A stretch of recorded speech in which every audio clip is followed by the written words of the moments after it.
Bonsoir à tous, nouvelle histoire, cette fois-ci une histoire celui qu'on appelle le petit-fils du Baal Shem Tov, c'est comme ça qu'il appelait en tout cas le Baal Shem Tov, mon grand-père, le Rabbi Shneur Zalman, l'Admour Azaken, le fameux rabbi qui a écrit le livre Le Tanya. Et donc, l'histoire commence par un jeune homme, très érudit, qui, comme était la coutume à l'époque, lorsqu'il se mariait avec des personnes de famille aisée, alors le beau-père entretient le jeune homme, le jeune Khatan, pour qu'il puisse étudier la Torah pendant toutes les années qu'il le faut. Et donc, c'est ce qui s'est passé avec ce jeune homme, il s'est marié, il a été entretenu par son beau-père pendant plusieurs années. Et le beau-père connaît des revers de Parnassa, et ça va mal pour lui, il annonce qu'il ne peut plus subvenir aux besoins de son gendre. Et donc, le gendre se met à travailler. Il achète de la marchandise, il a une calèche, il va de village en village. Et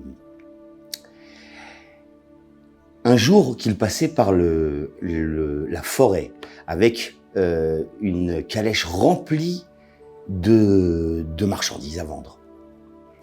Il passe par la forêt qui est juste à côté du village de Liadi. Et là, lorsque le Chassid arrive, et il se rappelle que tout à côté se trouve son rabbi, Shneur Zalman, Rabbi Shneur Zalman. Et là, il se met à soupirer sur sa calèche. Et il se rappelle qu'il a toujours eu l'habitude de passer les fêtes de Shavuot, car c'était la veille de Shavuot, juste avant Shavuot. Et il se dit, mais qu'est-ce que je fais là? Mais pourquoi je suis là à courir à droite, à gauche pour Parnassa, et mon rabbi est là, à Shavuot?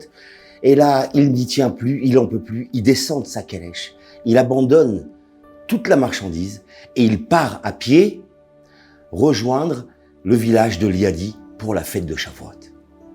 Et il arrive le soir, juste avant Mincha.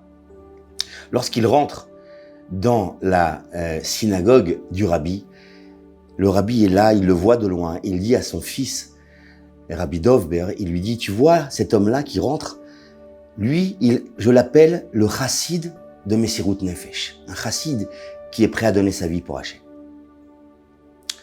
Et le fils du rabbi ne comprend pas. Et en fait, il ne lui a même pas parlé de tout le moment où il était là pendant la tfila, même après. Il ne savait pas en quoi il avait mérité de son père de recevoir un titre aussi fameux. Alors, il va le voir et lui dit, qui es-tu? Bonjour, Baruch Haba, bienvenue. Et il essaie d'en savoir un peu plus sur lui. Et là, le chassid lui raconte son histoire, la Hagala, la calèche. Et là, le fils comprend pourquoi il tient ce titre qu'il a été donné par son père. Et donc, le chassid rentre en entrevue avec le rabbi. Et le rabbi le regarde et lui dit, ne t'inquiète pas, ta calèche et toute la marchandise seront intactes. Be'ezrat Hashem. Et là, le jeune homme dit à son rabbi, Rabbi, c'est très dur cette Parnassa. Je veux étudier la Torah, je veux pouvoir prier, servir Dieu comme il faut. Ça me perturbe. Là, le rabbi le regarde et lui dit, mon conseil, c'est que tu trouves une auberge comme il y en avait beaucoup à l'époque, une auberge où on donne de la nourriture pour les animaux et on donne à boire pour les hommes. Et c'est un bon essai, c'est une bonne parnassa, tu n'as pas trop besoin de te fatiguer. Ta femme vendra l'alcool aux hommes et toi tu pourras tranquillement étudier la Torah. Le jeune homme reçoit la bracha de son rabbi. Et lorsque, donc 3 jours après, il sort de la fête de Shavuot et il part rejoindre la forêt pour arriver jusqu'à sa calèche. Au même moment, il y a un homme qui lui aussi rentre chez lui. C'est un ministre. Et il voit de loin la calèche abandonnée. Et il voit justement le chassid revenir de loin comme ça et arriver jusqu'à sa calèche. Lorsqu'il arrive à son niveau, il dit au jeune homme, mais comme ça tu laisses toute ta marchandise sans y faire attention. Et là, le chassid rit et dit, monsieur, sachez que cette calèche et toute cette marchandise sont là depuis 3 jours sans aucun gardien. Et là, le ministre est très étonné, il est très impressionné. Et il dit à l'homme, je vois que tu es un homme droit. J'aimerais te proposer une affaire. J'ai plusieurs villages, mais dans un de mes villages, j'ai une auberge. Et elle est libre en ce moment, elle est disponible. Si tu veux, tu peux la louer, tu auras une très bonne parnassa de ça. Alors le jeune homme dit, mais je suis pauvre, je n'ai pas d'argent pour avancer de la marchandise, acheter de l'alcool, acheter du foin, tout ce qu'il faut pour démarrer l'affaire. Et le ministre lui dit, tu sais quoi, je te donnerai tout l'argent qu'il faut, commence ton affaire, et après tu me rendras au fur et à mesure. Et là, le jeune homme entend cette proposition du ministre. Il rentre chez lui, il prend toute sa marchandise, il vend tout, et il part dans le palais du ministre pour signer le contrat de location pour cette auberge. Et là, lorsqu'il arrive à l'auberge, les Juifs qui habitaient dans la région viennent le voir et lui disent « Mais tu sais, c'est très dangereux de louer cette auberge. Parce que ce qu'il ne t'a pas dit, le ministre, c'est que juste à côté, les voisins, il y a un homme, lui et sa femme, ce sont de très grands sorciers. Et ils ont entrepris de ne pas faire passer l'année à tout celui qui aura cette affaire à tenir, cette auberge. Fais garde, prends garde à toi. » Et là, le jeune homme leur répond, mais moi j'ai un rabbi, messieurs. Mon rabbi, c'est un rabbi kadosh, il est saint. Est-ce que vous croyez vraiment? Il m'a lui conseillé de louer cette auberge. Est-ce que vous croyez vraiment qu'il va me donner une parnassa qui va me tuer? Chas v'shalom. De mon rabbi ne peut pas sortir le mal.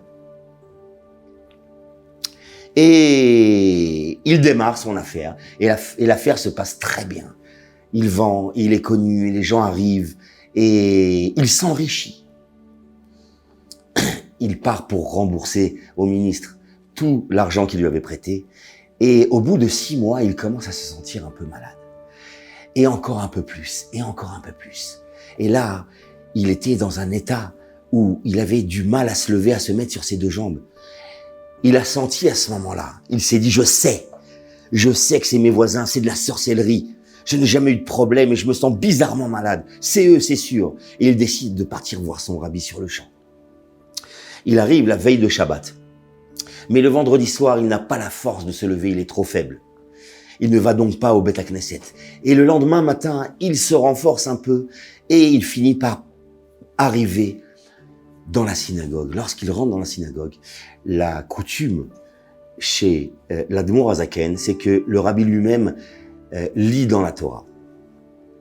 Et dès que le chassid rentre dans la Beth Knesset, le rabbi se tourne et il dit, vous ferez monter 7 hommes pour la 5e montée.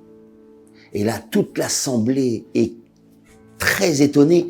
Jamais on a vu le rabbi se mêler de dire qui doit monter à la Torah. Ça ne s'est jamais fait, jamais il ne s'en est occupé. Et d'autant plus que cet homme-là vient de rentrer dans la synagogue, il ne savait même pas qu'il était là. Il est rentré au milieu de la tfila. Et là, la lecture commence et arrive la 5e montée. Et le jeune homme, le chassid, se lève. Et curieusement, il arrive à se lever beaucoup plus facilement. Et le rabbi commence à lire la 5e montée dans une très grande ferveur. Et lorsqu'il arrive au passage, vous savez, nous sommes dans la paracha de Balak. C'est l'histoire et c'est en même temps la paracha. Dans l'histoire de Balak, eh bien, Bilam, le prophète, Bilam qui vient pour maudire le peuple juif, se met à le bénir à la même puissance qu'il voulait le maudire. Et donc, la prophétie de Bilam est très connue. Et le passage, lorsque le rabbi arrive au passage, Velo Nachash be Yaakov, Velo Kesem Israël, il n'y a ni devin, ni sorcier, ni magicien dans le peuple juif. Là, le rabbi s'arrête, il se met à répéter ce verset et sa figure devient toute rouge. Et là, l'assemblée sait que le rabbi est en train de faire une élévation de l'âme comme il avait l'habitude de temps en temps. Son visage est devenu très très rouge et ses yeux étaient sortis. Il était la tête en arrière et il répète Velo Nachash, Lo Nachash be Yaakov, Lo Nachash be Yaakov. Et dans une ferveur incroyable. Et lorsque se termine la montée, le chassid rentre chez lui, Motzei Shabbat, il se sent déjà beaucoup mieux. Il remonte dans sa calèche et il sent en chemin qu'il va de mieux en mieux jusqu'à ce que lorsqu'il arrive à son auberge, il était complètement guéri. Et lorsqu'il arrive à l'auberge, les hommes courent vers lui et lui disent « Mais tu ne sais donc pas ce qui s'est passé ?» « Quoi ?» dit le jeune homme. « Mais tes voisins, l'homme et la femme, ils sont morts d'une mort subite, tous les deux en même temps. C'est incroyable. » Et là, le jeune homme leur dit « Mais quand ça s'est passé ?» Et les gens lui répondent « Ça s'est passé samedi matin. » Et le jeune homme dit « Samedi matin. » Lorsque le rabbi m'a appelé à la montée, c'était ma montée à la Torah, c'est à ce moment-là qu'ils sont morts. Et là, ils ont compris la portée du rabbi et la protection du rabbi, la prière que le rabbi a fait précisément pour qu'il n'y ait pas de sorciers ni de devins qui fassent de mal au peuple juif. Voilà pour l'histoire. Je vous souhaite à très bientôt et à la semaine prochaine. Bye bye.